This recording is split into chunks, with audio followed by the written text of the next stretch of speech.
a moda que mais me choca hoje em dia é a pedra de gelo Pois, no vinho, há sempre, não é? que cada vez mais, o ano passado estive em Saint-Tropez e mesmo lá o vinho já é levado para a mesa e com um balde de gelo ao lado.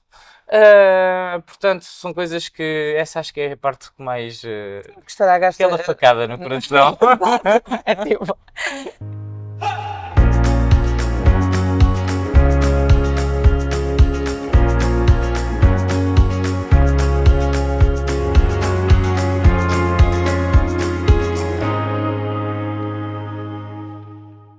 olá, chamo-me Maria João de Almeida, sou jornalista de vinhos e presidente da Associação Portuguesa de Enoturismo e hoje estou aqui no Je ne sais quoi para falar com o Ivo Peralta, que é o Wine Director do Amorim Luxury Group.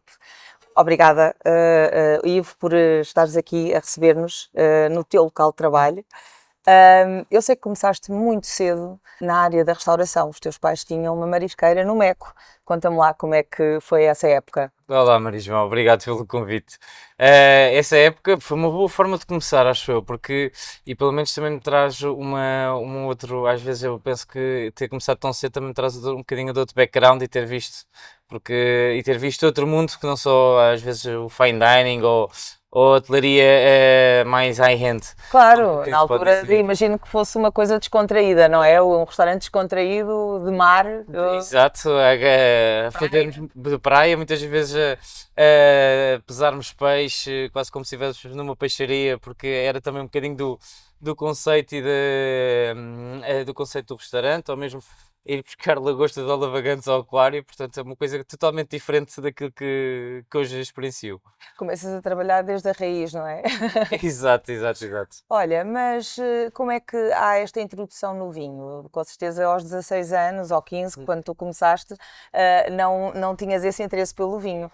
Quem é que te introduziu esse gosto? Eu, se não estou em erro, o primeiro vinho que provei que me lembro tinha 14 anos. Boa, Portanto, os meus pais. isso foi cedo.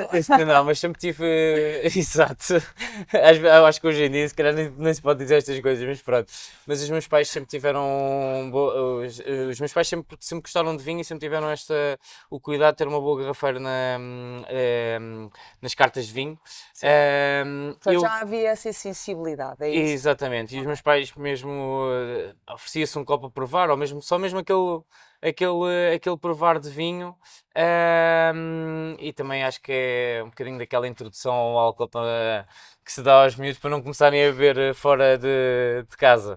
Pouco e bom, não é? É o que tu dizes, hoje em dia parece que as pessoas não podem dizer estas coisas, mas na verdade tudo com parcimónia e se tu trabalhavas na área da restauração, os teus pais com certeza tinham consciência de que era normal provar, aliás, quantos bebés não foram batizados com o vinho do Porto, não é? Exatamente, exatamente. Mas por essa questão, por essa questão, portanto, lembras-te então dos primeiros vinhos que provaste? Vinhos mais simples, com certeza, mais Mais ou menos, selados ou não? porque por acaso quando pedia para provar, normalmente até escolhia Eram mais fortes.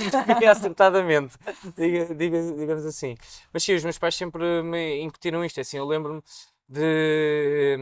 Eu sou o irmão mais velho e, portanto, fui o primeiro a pegar num computador e, portanto, eu lembro-me deles me darem as cartas de vinho ou as cartas de comidas para alterarem. Eu lembro muitas das vezes estar a utilizar as cartas de vinho dos vinhos verdes, dos brancos, um bocadinho daquela forma mais tradicional de fazer a carta de vinhos e, portanto, eu acho que sempre tive, de certa forma, um bocadinho desta ligação. Eu já sabia que havia de vir aqui parar, mesmo sem saber. Portanto, já era um gosto, Exatamente, não sempre é? foi. Bom, e lembras-te, podes falar de marcas, do primeiro vinho que te fez o clique ou não? Ou para ti eram todos iguais? Não, eu lembro-me do vinho e isto aconteceu porque até tive a oportunidade de reprovar o vinho uns anos mais tarde, num projeto que estava. Mas lembro-me sim, o vinho que primeiramente me marcou e que eu lembro-me de até apanhar umas notas de canela, foi o Soberanas. Eu acho que esta marca já nem existe, a Península de Setúbal. Exato, eu lembro-me da Península de Setúbal, eu lembro-me. Era um tinto, Era um portanto. tinto, Exato, exatamente. exato. E olha, e depois foi um gosto que tentaste aprofundar ou realmente ficaste por aí, sabias que havia vinhos melhores que outros e acabou-se a história? Eu acho que isto nesta altura é aquela altura da adolescência, portanto há muita coisa a passar-se. Claro. Nunca pensei aos 15 anos, quando provei o primeiro primeiro vinho que me lembro, de saber que nem sequer sabia que existia uma posição só focada em vinhos, portanto Claro. foi um bocado, fui deixando passar um bocadinho ao lado. Mas quando olhei para a minha vida e para a minha carreira e percebi que a hotelaria ia ser o meu futuro e que eu tinha já um grande gosto por vinhos e voltando aqui um bocadinho atrás, mas o meu tio era uma pessoa que trabalhava no restaurante dos meus pais, ofereceu-me o meu primeiro livro de vinhos, Que interessante. portanto, fui Houve sempre, alguém da família que te para além do beber, houve alguém que também me tentou educar. Claro, claro. E portanto, eu acabei por começar a estudar e começar a libertar aqui este bichinho dos estudos e do mundo do vinho. Bom, então não houve dúvidas quando decidiste então ir para a escola de hotelaria? Não, não houve dúvidas. Aliás, eu terminei o secundário já um bocadinho tarde e depois a ideia foi mesmo ir para a escola de hotelaria para fazer primeiro um curso de gestão hoteleira e depois, sim, seguir o caminho dos vinhos e tirar o curso de excansão, em Lisboa. Bom, e na escola quem é que te marcou na área dos vinhos? Vou dizer um professor que toda a gente, todos os sommeliers o conhecem, praticamente dou aulas a todos os sommeliers, mas o professor Luís Lima é uma pessoa que eu ainda hoje em dia mantenho contacto. Aliás, eu também dou lá aulas, dou aulas hoje em dia na Na escola. Associação dos Canções também, não é? Ele é da Associação dos Canções. Era. Ah, ok, ok. E o professor Luís Lima foi uma pessoa que me incutiu muito tanto os estudos como a forma de estudar e mesmo quando eu fui para certificações internacionais, ele também era uma pessoa que eu ia constantemente, ou seja, basicamente aqui no nosso chamado repartido, ia constantemente à escola do Estoril ter com ele era para passar o repartido a estudar, portanto foi uma pessoa que me marcou muito. Olha, e tu eras um miúdo rebelde ou eras aquele menino certinho que estuda tudo? Depende. Porque eu sei que tu, por exemplo, isto um bocadinho mais tarde, quando te apanhei em alguns restaurantes, que era até para estudares para as provas internacionais, tu eras daqueles que até à hora do almoço aproveitavas o tempo para estudar. E eu pergunto se esse foco foi descoberto na adolescência ou se eras assim. Fui pós-adolescência, pós-adolescência. A minha adolescência eu não gostava muito de passar tempo na escola nem estar muito agarrado aos livros. Ok, Mas ok. acho que também é questão do gosto e descobrir se há alguma coisa Do que se gosto. gosta de fazer. E quando eu descobri que gostava de estudar vinhos, era Bom, tinhas todos que- os dias. Claro, claro, que interessante. Bom, então vais para a escola, há esse professor que te marca e que te incentiva a seguires mais além, e quando é que tu sentes que realmente, para além da escola, tu queres alcançar uma posição e ter um trabalho num restaurante como, por exemplo, o Je ne sais quoi, que já estamos a falar de um serviço de excelência, não é?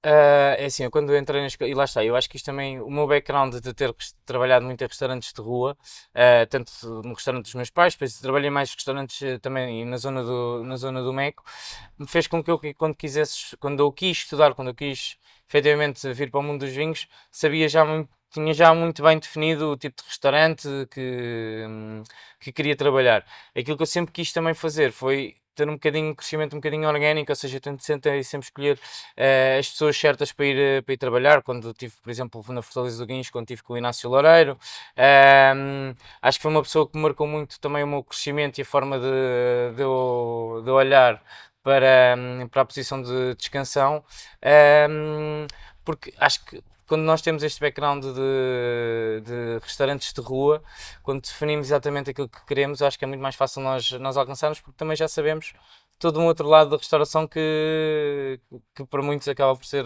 desconhecido, ou que acaba por ser, aliás, aquilo que mais se conhece, que é aquele trabalhar nos restaurantes de rua. Não, e o serviço de excelência é completamente diferente do serviço de rua, não é? Que acaba por. Tem um gosto diferente. É um gosto Tem diferente. um gosto diferente. Bom, tu passaste em grandes restaurantes nacionais, enfim, toda a gente sabe, desde o Fortaleza do Guincho, o Epur, enfim, tens no teu background um bom treino, não é? Foi uma grande responsabilidade. Sempre que tu foste calcorreando o teu caminho e até chegares ao Wine Director aqui do grupo de Quoi. Como é que tu vês essa responsabilidade? É responsabilidade, acho que é todos os dias aumenta. Com o passar do tempo e desde que assumi a posição vai agora fazer 9 meses, foi, foi para mim toda uma posição que eu sempre quis alcançar. Acho que o grupo de vai a apostar em ter mesmo um diretor de vinhos e com o facto de termos um grupo em constante crescimento, em constante mudança, que neste momento já somos 5 espaços físicos, cerca de 6 restaurantes, não estou em erro, é muito exigente. Claro. E hoje em dia temos aqui aquilo que nós chamamos o Hub Lisboa, onde temos desde o Avenida, Ásia, Frufru e Clube, mas também hoje em dia já obriga muito mais também, ainda há pouco tempo, à altura de verão, vamos para a Comporta, temos também o Up Comporta em crescimento, e isto obriga uma grande dinâmica também em termos de gestão de staff, gestão de cartas de vinhos. Uma carta de vinhos do Beach Club não pode ser se calhar igual à carta de vinhos que temos no Avenida ou no Ásia, portanto obriga também esta parte gira e divertida que são os desafios constantes do dia a dia. Olha, e trabalhar com um público de excelência às vezes pode ser difícil. Já te aconteceu assim algum episódio caricato, algum pedido estranho que tu não pudesses fazer e que tiveste que explicar a essa pessoa? Que não, dificilmente há pedidos que nós não possamos fazer. Isso é bom, isso é Difícil. tailor-made. Eu acho que nunca apanhei um pedido que eu não pudesse fazer. Claro. Até porque nós tentamos sempre adaptar àquilo que o cliente quer, e mesmo que haja aquele impossível, nós, se não for totalmente possível na medida que o cliente quer, nós vamos dar a volta e vamos fazer acontecer de uma outra forma. Ok. Portanto, essa situação do impossível nunca aconteceu. Mas há pedidos, há sempre, e às vezes até modas. Eu vou dizer que a moda que mais me choca hoje em dia é a pedra de gelo Pois, no vinho, há sempre, não é? que cada vez mais, o ano passado estive em Saint-Tropez e mesmo lá o vinho já é levado para a mesa e com um balde de gelo ao lado. Portanto, são coisas que essa acho que é a parte que mais Que estraga aquela facada no coração. É tipo, a pessoa tem ali um top dos vinhos e depois de repente estraga o sabor e o aroma, não é? Enfim. Tu, por exemplo, nas tuas sessões internacionais, quando foste a concursos, que são provas muito difíceis, não é? Eu agora estava-me a lembrar que há, inclusivamente, isto por causa do gelo, há inclusivamente algumas rasteiras, não é? Quando, por exemplo, o cliente pode pedir gelo para o vinho. Lembro-me isso por causa da Jancis Robinson, uma vez, numa dessas competições internacionais, ter pedido a um sommelier. Ok. E o que é que tu farias? É assim, nós normalmente a ideia é deixar o gelo de lado e o cliente é que vai pôr Exato. o gelo. Ou seja, normalmente no serviço de excelência, como estamos aqui a dizer, nós fazemos sempre o serviço do gelo. Quando é para o copo de vinho, nós deixamos o gelo na mesa e é o cliente que vai fazer esse crime, digamos só... assim. Exatamente. Não pode ser partner in crime, não é? Muito bem. Ivo, e agora, enfim, nós estamos a viver um período, o vinho está a bombar em Portugal, não é? E o enoturismo também, consequentemente. E também na perspectiva do enoturismo, temos não só o enoturismo praticado nas adegas, como o enoturismo urbano, que é um bocadinho que vocês fazem nos Nicequá, não é? Vocês contam quando servem à mesa este vinho, sendo uma equipa de sommeliers, vocês explicam um bocadinho sempre da história do produtor e um bocadinho das castas ou da região para que o cliente perceba um bocadinho mais do vinho, não é? Claro, eu acho que o enoturismo urbano é um conceito um bocadinho. Não é algo que nós estejamos habituados, mas é uma coisa que acontece já quase naturalmente. Claro. Porque, como a Maria João disse bem, há todo este cuidado com a explicação muitas vezes até estamos a falar do produtor ou do enólogo que faz mesmo o vinho, que nós também temos esse cuidado de conhecer as pessoas e de fazer as visitas às adegas, e isso acaba já por fazer parte daquilo que se chama o enoturismo urbano. Mas nós aqui no Junsecoa também sempre tentámos, desde o primeiro dia, dar muito ênfase ao serviço de vinhos e dar muito ênfase à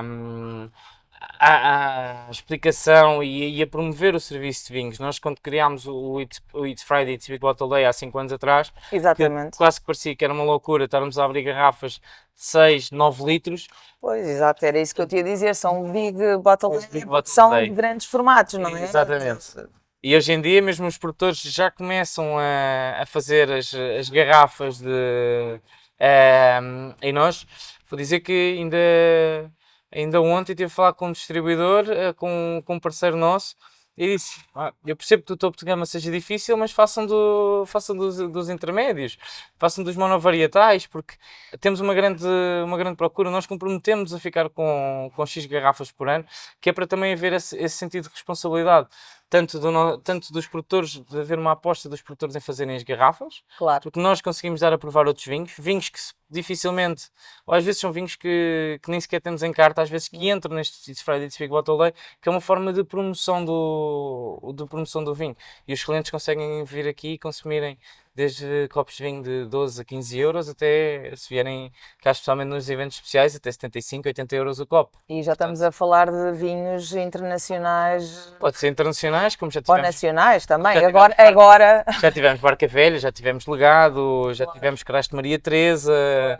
portanto aqui dentro desta linha de preços já tivemos Valmião, Pintas, portanto todos estes grandes nomes que às vezes são garrafas até mesmo em termos de garrafa, eram um pouco mais dispendiosas, o cliente consegue perfeitamente vir aqui tomar um copo e experienciar algo que dificilmente iria tomar. Claro. Portanto, Desses internacionais, porque lembrei-me de uma ação que vocês fizeram com o Petrus e, portanto, lembrei-me logo, não é? claro, claro.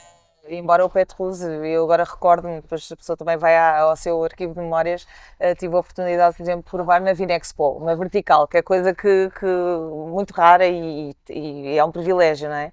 Mas aqui, quem não é, por exemplo, da área e também às vezes pode não adquirir uma garrafa inteira, porque às vezes o preço de lançamento é bastante caro. Sim. Pode chegar a 4, 5 mil euros, não é? Uma garrafa de Petrus. Portanto, se vier aqui, pode ter essa oportunidade, mesmo que seja Claro. um copo, a copo caro, mas Aquilo que fizemos, o copo de vinho mais caro que aqui tivemos foi Maceto, sim, que é o Petrus italiano. sim, sim, sim. 255 euros o copo, foi uma garrafa de 6 litros que demorou cerca de 10 horas a ser vendida, acho que terminou por volta das 9h30, 10 horas. É incrível. Mas este ano tivemos um grande desafio que foi quando celebrámos os 5 anos do It's Friday, It's Big Bottle Day, abrimos 5 vinhos com 100 pontos Parker, Incrível. entre os 75 aos 110 euros o copo, mas mesmo os 110 euros o copo, que era o vinho mais caro, um vinho em carta está a 650, 700 euros, portanto nós dividimos, nos não sei qual, nós dividimos sempre as garrafas a copo por 4. Ou seja, se dividíssemos os 700 euros por 4, ia ficar muito mais caro Sem dúvida. do que beber 4 copos daquela garrafa. Portanto, é isto que nós tentamos oferecer muito com o Big Bottle Day. Sim. Vocês só colocam vinhos caros na carta? Ou também há vinhos com preço acessível? E tem que sempre haver, acho que o mais difícil de fazermos a carta é haver uma harmonia entre preços e, assim, e obviamente que nós do nosso lado, que estamos ligados ao vinho, gostamos e sabemos o valor e gostamos sempre de conhecer coisas novas e às vezes arriscamos mais no preço que pagamos por uma garrafa num restaurante, somente tendo uma experiência no je ne sais quoi, mas tentamos muito que fizerem bem um vinho fresco, descontraído, leve, consigam perfeitamente ter preços. Interessa é a qualidade, não é? Porque às vezes as pessoas pensam que um vinho de qualidade é sempre caro. Nem sempre é, não é? Isso varia muito. Exato, Vinho, vinho produtor para para vinho, produtor, do região. estilo que se quer, ninguém quer, assim, quando falamos de um vinho fresco, frutado, não estamos à espera de pagar 100 ou 150 euros por uma garrafa, estamos à espera de uma coisa descontraída, leve, uma coisa do dia-a-dia. E nós no je ne sais quoi também, com o tipo de cliente que temos, também temos muitos clientes do dia-a-dia que frequentam, portanto, nós queremos oferecer essa variedade. E apesar de uma pessoa poder ter um bom poder de compra ou de poder frequentar restaurantes, não vamos estar a ver todos os dias, não é? Barca Velha, exatamente. Exatamente, as pessoas acham que todos os dias, que maravilha, trabalha nos vinhos, não é? Diz-me uma coisa, e tu és um bom enoturista, vais a muitas adegas, obviamente que profissionalmente tens que ir, ou pelo menos conhecer, mas gostas de ir, gostas de usufruir do enoturismo, és um bom enoturista? Considero-me razoável, não vou dizer que sou o melhor enoturista, é assim, porque nós também, quando visitamos as adegas, muitas das vezes visitamos no modo profissional Claro. e é muito difícil nós afastarmos deste modo profissional, às vezes até mesmo para desfrutar, e mesmo quando vou em modo particular, às vezes é muito difícil tentarmos desfrutar como devemos desfrutar. Há sempre os horários, há sempre as provas, temos de estar ali sempre muito focados nas provas de vinho. Eu estou-te a imaginar, tipo, és daqueles que pega num copo de água e ficas ali a rolar para sentir o aroma, não é? Ok, exato. Não é só o vinho, aliás, temos aqui um vinho ótimo, nós não fizemos um brinde, tchim. Bom, então, voltando à conversa da adega, portanto, não consegues deixar esse teu lado profissional. Não, não, nunca consigo. Tive de férias em Bilbao e disse logo como íamos alugar um carro, disse logo que tínhamos que passar por Rioja, portanto é impossível. Aí logo ali era para marcar 2 provas de vinhos, acabámos com 3 provas marcadas, Claro. portanto é uma coisa que eu não consigo. É mais forte que tu. É mais forte, exatamente. Exatamente. Olha, e qual foi a adega? Enfim, nem falo na nacional porque deves conhecer muitas e há muitas muito interessantes. Mas a nível internacional, houve assim alguma que tivesse marcado mais? Uma ou duas que tivessem marcado mais? Sim. Eu estou aqui a pensar, por exemplo, acho que foi o ano passado, se não estou em erro, cumpri quase um sonho, que foi entrar dentro da adega de Lafite de Rothschild. Que acho que foi impressionante pela dimensão toda que tem e também E ali cultural pela também, parte não é? estética. Exato. Como disse, estive em Rioja, acho que as adegas de Rioja são muito bem trabalhadas em termos, tanto o lado estético, como depois toda a arrumação e toda a metodologia que eles têm para as barricas, que eles fazem um grande trabalho de envelhecimento em barricas, acho que inacreditável. Até vou dizer a de Marquês de Morrieta, que estive lá este ano, inacreditável. Há mais algumas que eu gostava de visitar que ainda não visitei. Sim, Assim, de cabeça foi. tão pouco tempo. Exatamente. Olha, e há assim um estilo de vinho que tu gostes mais? Porque geralmente, obviamente, todos nós gostamos e somos curiosos, não é? De provar vinhos e novos vinhos e novidades. Eu costumo sempre dizer nas minhas formações que para aprender sobre vinho temos que deixar um bocadinho as nossas preferências de lado e provar sempre coisas novas. Mas há algum vinho, algum estilo de vinho, nem falando de marcas, que te cative mais? É assim, isso é sempre uma pergunta muito difícil de responder, porque eu vou muito de encontro àquilo que, ou às vezes às pessoas com que estou, ou aos momentos que estou. Tanto posso ir para um estilo de vinho muito mais. Mas isto também é o nosso. Nós, como estamos no mundo do vinho, estamos sempre muito abertos a conhecer produtos novos e vamos sempre experimentando. Mas se tivesse que definir um estilo de vinho, eu sou um grande fã de Bordeaux com alguma idade, portanto, estes Cabernet Sauvignons, algumas coisas assim dos anos 90. Não é se calhar um estilo de vinho para beber todos os dias, mas era uma Sem coisa. dúvida. É um estilo que eu tenho muito prazer quando tenho a oportunidade de provar. Por exemplo, há certos vinhos do Dão, e acho que hoje em dia está-se a extrair um bocadinho menos no Dão, que estão a apaixonar novamente e que acabam por ter aquela leveza, aquela frescura, quase vinhos que dá para beber quase todos os dias e que nos dão imenso prazer, portanto, vou mais por aí. Ou seja, lá está, como eu disse, é um bocadinho contrassenso, portanto vou de uma coisa com muita estrutura, de um Cabernet Sauvignon e um Não, de Bordeaux, todo. até um vinho mais elegante, portanto acho que é. Mas também há fases, não é? Eu, por exemplo, falando às vezes também do meu percurso, eu gosto muito de espumantes ou de champanhes e depois fico tipo não sei quantos meses naquilo e depois começo por outro estilo, não é? E a pessoa passa muito essas fases. Eu agora, por exemplo, estou outra vez na fase dos brancos. Outra vez. E já passei pela fase dos rosés, houve um grande boom de rosés, agora... Às vezes são um caso de sucesso gigante aqui. Não é nos rosés incrível? dos últimos anos. Pois, é incrível, mas antigamente não se falava nada disso, não é? Isto é tudo tendências. Antigamente, as pessoas, os homens então, nem queriam ouvir falar de rosés. Exatamente. Estou ouvindo para senhoras, que era uma coisa que me deixava de cabelo em pé. Mas pronto, houve uma fase também, o ano passado, passei meses e meses a provar rosés, porque acho que houve um grande aumento de qualidade Sem dúvida. a nível dos rosés, não é? Sem Portanto, acho incrível que já tenhamos essa qualidade, isto agora falando de Portugal, fora obviamente os grandes vinhos da Provence, Claro. que também provei bastantes, mas obviamente nós concentramos, quando estamos num país produtor, em provar muito o que se produz cá. Não, eu acho que os rosés mesmo em Portugal tiveram. E acho que os rosés em Portugal têm uma particularidade, são altamente gastronómicos, enquanto, ao contrário dos rosés de Provence, que são Sim, mais suaves, não mais é? leves Mais, e frutados e o chamado frescos e a fofos, maioria, exato, principal, exatamente, exato. eu acho que os rosés portugueses, em termos de apetência para a mesa, têm uma grande apetência para a mesa.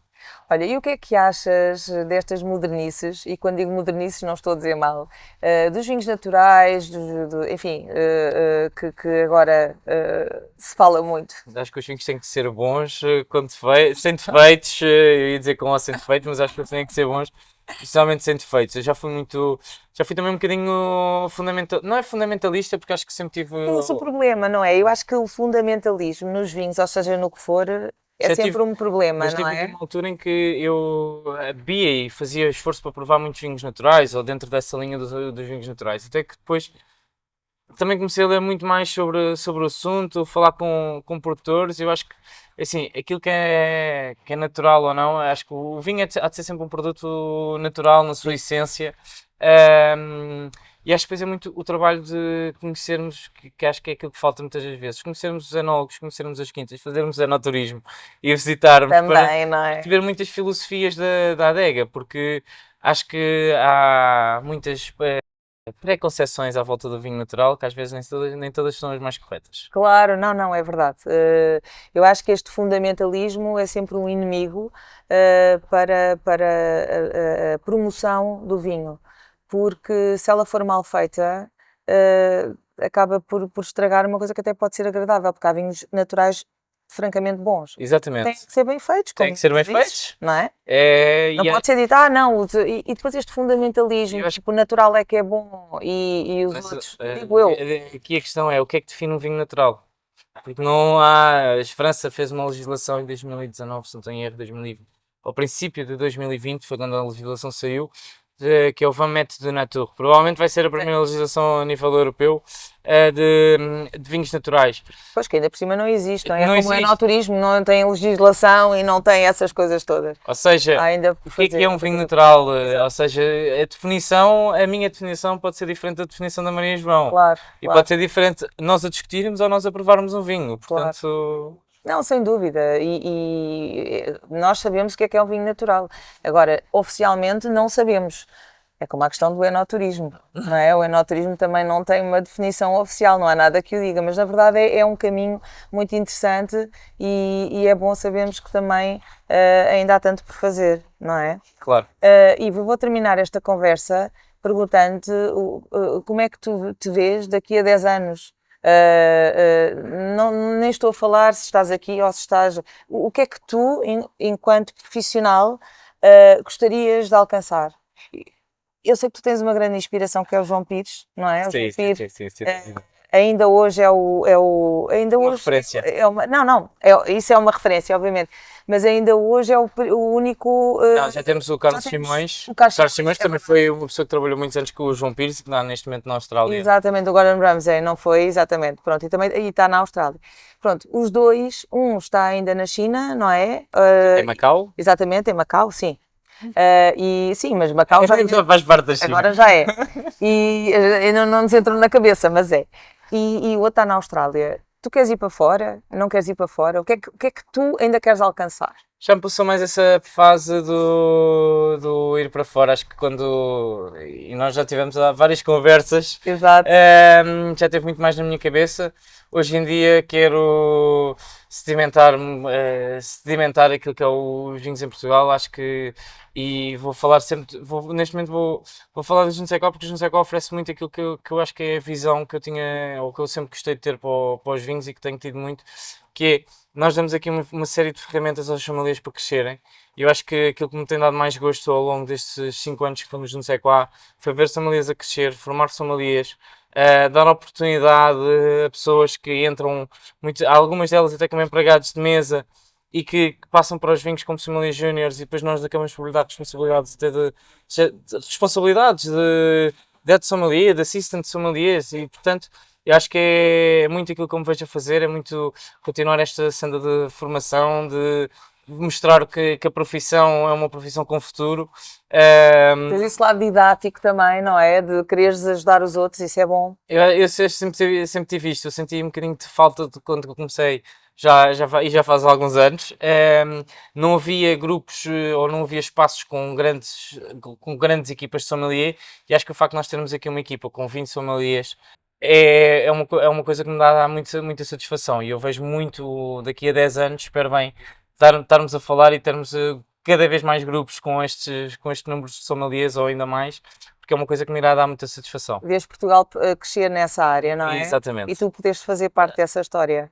E É também isso que é eu um gostava. privilégio, também é um privilégio para todos que trabalham contigo, porque tu realmente és um dos mais talentosos das canções portugueses Muito e obrigado. mereces pelo teu trabalho fantástico que tens vindo a fazer ao longo da tua carreira. Portanto, olha, parabéns, muito obrigada por nos teres recebido, acho que foi uma conversa ótima e espero continuar a ter estas conversas contigo off the record. É um prazer. Obrigada, Obrigado. obrigada, Ivo. Terminamos com mais um brinde. Exato. Obrigada.